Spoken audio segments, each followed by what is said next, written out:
iby'ingenzi ugomba kumenya ku gutanga amaraso.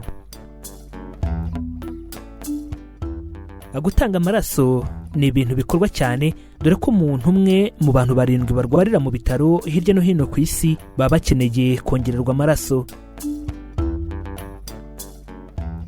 Zimwe mu mpamvu zishobora gutuma umuntu akenera amaraso harimo kuba uburwayi bukomeye butuma amaraso agabanuka cyangwa se impanuka yatera gutakaza amaraso menshi. Hari byinshi bivuga ku gutanga amaraso, rimwe na rimwe aho usanga abantu bavuga ko mu gihe utanze amaraso rimwe utagomba guhagarara kuko iyo uhagaze byakumerera nabi. Ku rundi ruhande abandi bakavuga ko ushobora gutanga amaraso ukaba wanapfa cyangwa se bakakwanduza indwara nka sida mu gihe utanze amaraso. Ubusanzwe amaraso akenerwa na buri wese, dore ko utabasha kubaho utayafite. By'umwihariko buri masegonda 2 hari umuntu uba ukeneye amaraso ngo abashe gukiza no kuramira ubuzima bwe. Ku isi yose muri rusange buri mwaka abantu basaga miliyoni 108 batanga amaraso, ku buryo 50% by'aya maraso akusanywa bigahabwa abantu batuye mu bihugu bikiri mu nzira y'amajyambere. Ku rundi ruhande mu gihe abatanga amaraso mu bihugu byateye imbere bikubye inshuro 9 kurusha abatuye mu bihugu bikiri mu nzira y'amajyambere, uyu munsi tugiye kurebera hamwe ibintu by'ingenzi ugomba kumenya mbere yo gutanga amaraso. Ubusanzwe umuntu ugiye gutanga amaraso abanza gupimwa niba afite ubuzima bwiza. Icyo gihe harebwa niba uyu muntu afite ibiro bikwiye, bisobanuye ko agomba kuba afite ibiro biri hejuru ya 50 ndetse afite n'imyaka iri hagati ya 17 na 79. Icyo gihe kandi harebwa niba uyu muntu atarwaye indwara zanduza, ku buryo habaho n'ibindi umuntu abanza gusobanurirwa n'abaganga mbere yo gutanga amaraso. Amaraso yose atanzwe imbere y'uko ahabwa cyangwa aterwa uyakeneye, habaho kubanza gupima niba aya maraso atarimo HIV, atarimo hepatite B, atarimo hepatite C ndetse na syphilis. Ubusanzwe amaraso y'umuntu abagizwe n'insoro zitukura zitwa red blood cells, hakabamo insoro zera zitwa white blood cells, hakabamo kandi insoro zitwa platelets ndetse n'izitwa plasma. Turi kubategurira ikiganiro kirambuye ku buryo ibyo bice byose by'amaraso bitandukanye, kuko ushobora gutanga agace kamwe cyangwa ukaba watanga amaraso yose yuzuye. Mu gutanga amaraso habanza gusuzumwa neza niba umuntu ugiye gutanga amaraso ahuje neza ubwoko bw'amaraso n'umuntu ugiye kuyahabwa. Umuntu ufite groupe y'amaraso AB ashobora guhabwa n'uwari we wese ibizwi nka universal recipient, mu gihe ku rundi ruhande ufite amaraso O- ashobora guha uwari we wese ibizwi nka universal donor. Reka dusobanukirwe impamvu gutanga amaraso ari ingenzi ku buzima. Impamvu ya mbere ko gutanga amaraso ari ingenzi ku buzima. Ubusanzwe amaraso atanzwe akoreshwa mu gufasha abantu bafite ibibazo by'amaraso bitandukanye. Ibi bigira akamaro ku guhera ku bantu bagiye kubagwa kubera ibibazo by'umutima ndetse n'abagiye guhindurirwa ingingo ibizwi nka transplant surgery.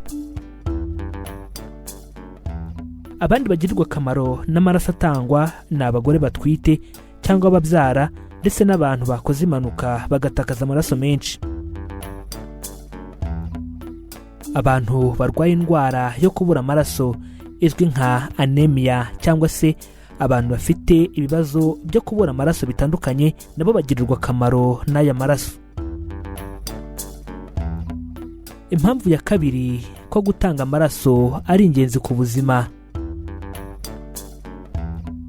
Iyo umuntu atanze amaraso ashobora kugabanywamo ibice bitandukanye birimo insoro zitukura z'amaraso, red blood cells, plasma, platelets ndetse na fibrinogen, ku buryo buri gice kijya ukwacyo. Ibi bice byose by'amaraso bikenerwa mu buryo butandukanye bitewe n'uburwayi umuntu afite, bityo ibi bisobanuye ko amaraso utanze ashobora gukoreshwa mu guhabwa abantu barenze umwe. Impamvu ya gatatu ko gutanga amaraso ari ingenzi ku buzima.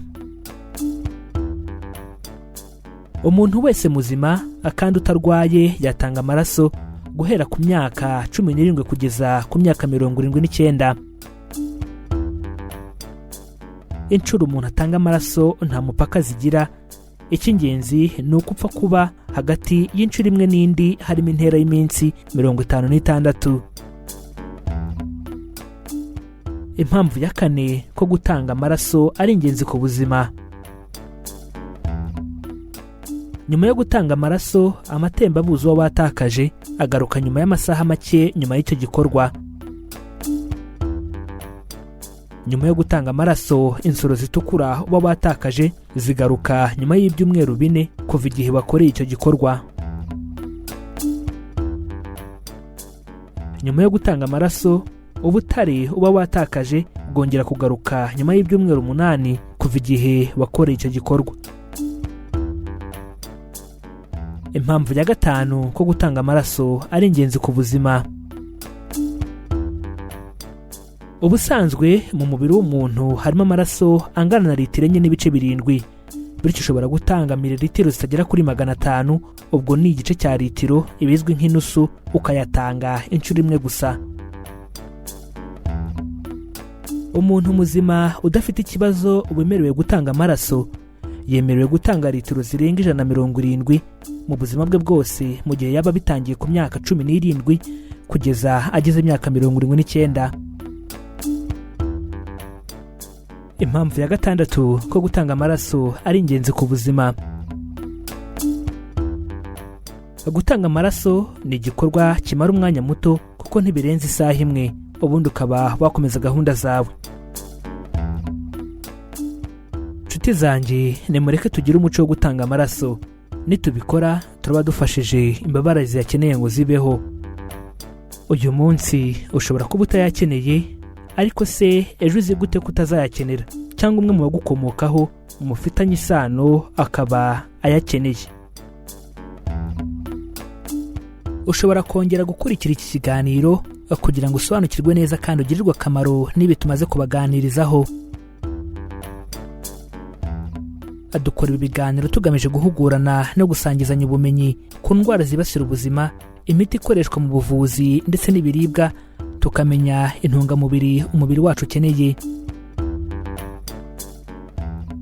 Abatabizi bicwa no kutabimenya, bityo abatarabimenya bicwa nuko batarakora subscribe kuri iyi channel Mizero Media ngo bamenye ko kwirinda biruta kwivuza. Niba utarabikora nyaboneka kandi subscribe kuko ni ubuntu, kandi ukande kuri iyo nzogera byegeranye, bizajya bigufasha kubona ibiganiro bishya tubategurira. Wadusanga no ku mbuga nkoranyambaga yaba Facebook, Instagram ndetse na Twitter. Ujya ahashakirwa ugashakisha Mizero Media, ubundi ukadukurikira. Ibitekerezo byanyu ni ingenzi cyane. Ubaye wifuza kugira icyo tubaza, udusobanuza cyangwa kutwunganira ku ngingo iyo yose, nyaboneka twandikire muri comments turagusubiza. Mu gihe wakunze ikiganiro twabagejejeho, kanda like, ubundi ukore share, ubisangize n'abandi kugira ngo nabo basobanukirwe uburyo bwo kubungabunga amagara yabo. Iki cyari ikiganiro kwirinda biruta kwivuza. Amahoro y'Imana bane namwe, tubifurije kuzirikana ko amagara ari ubukungu.